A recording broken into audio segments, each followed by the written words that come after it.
भुक्कड़ बहू की ससुराल में पहली रात। अंजलि बेटा, ये ले लड्डू, इन्हें ले जाकर किचन में रख दे।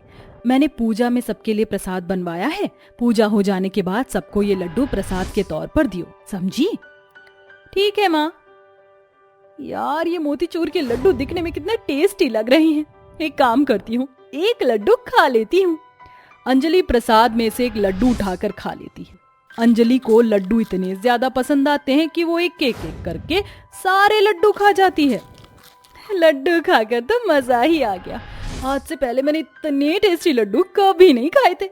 अरे ये क्या, मैंने तो सारे लड्डू खा लिए। अब मैं प्रसाद में सबको क्या दूंगी?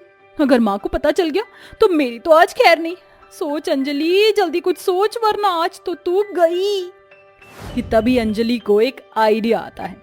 वो जल्दी से जाकर अपने घर के पास वाले हलवाई से बहुत सारे लड्डू ले आती है और लाकर रख देती है। पूजा खत्म होने के बाद अंजलि सबको लड्डू बांटती है। मोहिनी जैसे ही वो लड्डू खाती है तो वो समझ जाती है कि वो ये लड्डू नहीं है जो उसने बनाए थे। जिसके बाद मोहिनी अंजलि से इस बारे में बात करती है। सच सच बता अंजलि, ये वो लड्डू नहीं है ना जो मैंने हलवाई से बनवा कर तुझको दिए थे? ये तो दूसरे लड्डू हैं। वो लड्डू कहाँ गए जो मैंने तुझे दिए थे? माँ, वो लड्डू तो मैंने खा लिए थे। क्या? तूने इतने सारे लड्डू अकेले खा लिए? अंजलि, तेरे सर में भेजा है या भूसा? कितनी बार कहा इतना खाना मत खाया कर। इतना खाना खाना सेहत के लिए अच्छा नहीं है। कुछ ही महीनों में तेरी शादी है। अगर ऐसे ही खाती रही तो फूल कर गुब्बारा बन जाएगी। माँ, आप फिक्र मत करो, मुझे कुछ भी नहीं होगा। अपनी माँ के समझाने पर भी अंजलि नहीं मानती है और हमेशा बुक्कड़ों की तरह खाती रहती है। ऐसे ही समय बीतता रहता है और कुछ ही महीनों में अंजलि की शादी अमन नाम के लड़के से हो जाती है। अंजलि बहू, यहाँ बैठ जाओ। अभी कुछ ही देर में तुम्हारी मुंह दिखाई की रस्म शुरू होगी। जब तक तुम यहाँ आराम से बैठ जाओ। यार, अब ये मुंह दिखाई की भी रस्म होगी क्या? भूख के मारे मेरी हालत खराब हो रही है। 2 घंटे हो गए और कुछ भी नहीं खाया है। अंजलि इतना बोल ही रही होती है कि तभी उसे अपने साइड में कुछ मिठाई रखी हुई दिखाई देती है, जिसे देखकर अंजलि बहुत खुश हो जाती है। अंजलि चुपके से मिठाई लेती है और घूंघट के अंदर से ही खाने लगती है। एक एक करके अंजलि आधी मिठाई गायब कर देती है। अरे, ये आधी मिठाई कहाँ गई? अभी थोड़ी देर पहले तो यहीं रखी थी। क्या हुआ आरती, तुझे मिठाई लाने को भेजा था, इतना टाइम क्यों लग रहा है? माँ, मिठाई होगी तो लाऊंगी ना। यहाँ तो आधी मिठाई गायब है। किसी मेहमान ने खा ली होगी, तू किचन में से ले आ। अंजलि की चोरी चोरी मिठाई खाने की बात किसी को पता नहीं चलती है। कुछ समय बाद अंजलि की मुंह दिखाई की रस्म शुरू हो जाती है और देखते ही देखते सारी रस्म खत्म हो जाती है।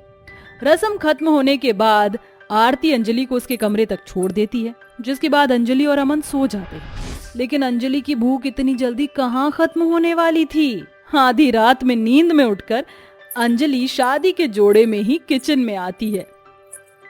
बहुत जोर से भूख लग रही है, अब मैं क्या खाऊं? यहाँ तो मुझे कुछ भी दिखाई नहीं दे रहा। एक काम करती हूँ, फ्रिज में चेक करती हूँ, शायद फ्रिज में कुछ रखा हो।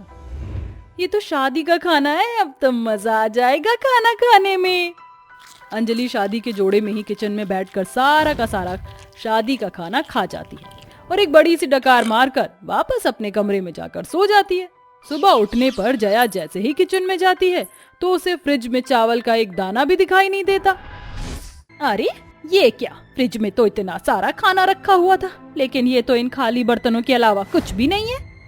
लगता है रात को किसी मेहमान ने खा लिया होगा, लेकिन इतना सारा खाना कोई अकेले कैसे खा सकता है? अब अंजलि रोज आधी रात में उठकर फ्रिज में रखा हुआ सारा खाना खा जाया करती थी और हर रोज सुबह जया सोचती कि खाना गायब कैसे हो जाता है। अंजलि को ये सब करते हुए पूरे 3 महीने हो चुके थे, लेकिन जया को इस बात की भनक भी नहीं होती है। आखिरकार ये खाना जाता कहाँ है? हमारे घर में तो कोई चूहा भी नहीं है जो ये सारा खाना खा जाए, और कोई चोर भी नहीं हो सकता। भला कोई चोर किसी के घर में खाना खाने के लिए क्यों आएगा? और वैसे भी हमारे खिड़की दरवाजे तो इतने अच्छे से बंद रहते हैं। माँ, बात तो तुम बिल्कुल ठीक कह रही हो। हम एक काम करते हैं, हम किचन में सीसीटीवी कैमरा लगा देते हैं। रात में खाना जाता कहाँ है हमें आसानी से पता चल जाएगा कि खाना चोर है कौन। आरती का आइडिया जया को बहुत ही ज्यादा पसंद आता है, जिसके बाद आरती और जया बिना घर में किसी को बताए अपने किचन में कैमरा लगा देते हैं। रोज की तरह अंजलि फिर आधी रात में उठती। क्या बात है, आज तो यहाँ पेस्ट्री भी रखी हुई है। अंजलि कुछ ही देर में सारा खाना और सारी की सारी पेस्ट्री खा लेती है और जाकर अपने कमरे में सो जाती है। रोज की तरह जब जया फ्रिज खोलती है तो उसे खाने का कुछ भी सामान दिखाई नहीं देता, जिसके बाद जया और आरती जाकर सीसीटीवी की फुटेज चेक करते हैं, जिसमें वो देखते हैं कि रात में कोई और नहीं, अंजलि ही सारा खाना खाकर गायब करती है, जिसे देखकर आरती और जया बहुत हैरान हो जाते हैं और जाकर अंजलि से इस बारे में बात करते हैं। अंजलि बहू, क्या तुझे पता है कि रात में फ्रिज में से सारा खाना कौन खाता है? नहीं माँ जी, मुझे कैसे मालूम होगा, मैं थोड़ी ना रात में जागती हूँ जो मुझे पता होगा। लेकिन हमें पता है कि सारा का सारा खाना आखिरकार कौन खाता है। इतना कहकर आरती अंजलि को लैपटॉप में कैमरे की फुटेज दिखाते हुए कहती है, जिसमें साफ साफ अंजलि खाना चुरा कर खाते हुए दिखाई दे रही थी। बहू, अगर तुझे ज्यादा भूख लगती थी तो तुम हमें बता सकती थी, हम तुझे कौन सा खाना खाने से रोक देते। मैं तुझे खुद खाना बना कर देती, तुझे ये चोरी चोरी खाने की क्या जरूरत थी। और बहू, तू इतना सारा खाना खाती है तो जानती है ना, ज्यादा खाना खाना हमारी सेहत के लिए बिल्कुल भी अच्छा नहीं है, इससे हमारी सेहत पर बहुत बुरा असर पड़ सकता है। अगर तुझे ज्यादा भूख लगती है तो तू जूस या फ्रूट्स भी खा सकती है। माँ जी, आप मेरी फिक्र मत कीजिए, शादी से पहले भी मैं इतना ही खाती थी, लेकिन मुझे आज तक कुछ भी नहीं हुआ। आज तक होने का मतलब ये नहीं है भाभी कि आपको आगे भी कुछ नहीं होगा। आरती माँ जी, आप फिक्र मत कीजिए, आप जैसा सोच रही हैं वैसा कुछ भी नहीं होगा। अपनी सास और नंद के लाख समझाने पर भी अंजलि नहीं मानती है और रोज भुक्कड़ों की तरह खाना खाती है। ऐसे ही समय बीतता रहता है। अब धीरे धीरे अंजलि का वजन बढ़ने लगता है, जिससे अंजलि का शरीर बहुत ही ज्यादा मोटा हो जाता है। अंजलि को चलने में भी काफी परेशानी आती है। थोड़ी थोड़ी देर में अंजलि की सांस फूलने लगती है। अंजलि की हालत इतनी खराब होती देख जया और आरती उसे हॉस्पिटल लेकर जाती हैं, जहां डॉक्टर उसका चेकअप करते हैं और उसके बाद ये पता चलता है कि देखिए, ज्यादा मोटापे की वजह से आपकी बहू को थायराइड और शुगर हो गया है। अब इन्हें लाइफ टाइम मेडिसिन खानी पड़ेगी। अगर ये मेडिसिन टाइम पर नहीं खाएंगी तो इनकी कंडीशन और ज्यादा खराब हो सकती है। अब इन्हें बाहर का कुछ भी नहीं खाना है, ये सिर्फ उबला हुआ खाना ही खाएंगी। देखा बहू, मैं कहती थी कि इतना ज्यादा खाना सेहत के लिए अच्छा नहीं है। अब हो गई ना तुझे उम्र भर की बीमारी, अब खाती रहे जिंदगी भर दवाइयाँ। माँ जी, आरती, मुझे माफ कर दीजिए।